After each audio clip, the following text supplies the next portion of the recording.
Nakakainis, ugali ng mga batang zombie, pati nanay nila sumuko na. Kalingap Rab na isip, paano kaya kung itigil na lang ang pagtulong sa kanila? Mga kalingap, ito na naman ang isang mainit na eksena na siguradong ikaiinit din ang ulo nyo. Hindi to ordinaryong vlog, kasi ang bida natin dito ay tinaguri ang batang zombie. At hindi lang basta zombie sa galawan, pati sa ugali, ang hirap paniwalaan pero panoorin nyo to hanggang dulo, kasi may plot twist pag uwi nila sa bahay. Simula pa lang, makikita mong may problema na sa pakikitungo ang tatlong magkakapatid, pero si Chris ay masasabi natin na okay na.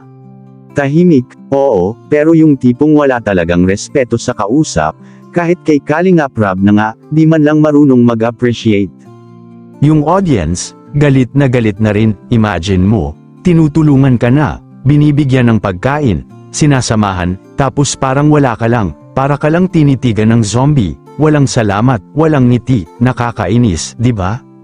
Pagdating sa sapa, akala natin magbabago, si Kuya Rab na mismo ang nagyaya, inalagaan sila, pero itong sina Bea at Melissa, aba, parang pinilit pa, tumatayo lang, walang kibo, nakasimangot, parang ayaw maligo, parang ayaw makisama.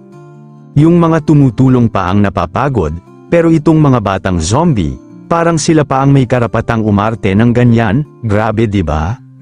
Pero eto na ang twist, mga kalingap, pag-uwi nila sa bahay, hindi na nakatiis ang nanay nila, hinawakan si Bea sa ulo, at may kasamang twist, pa talaga, parang gustong sakalin, ramdam mo na bumigay na ang pasensya ng nanay. Ano ba naman kasi, sila na nga ang tinutulungan, sila patong parang bastos kung umasta, kahit nanay nila, hindi na kinaya ang inaasal nila, kahit sino, magagalit talaga. Pero mga kalingap habang galit tayo, naiisip ko rin, may malalim bang dahilan kaya ganun sila, may trauma ba, o sadyang kulang lang talaga sa gabay?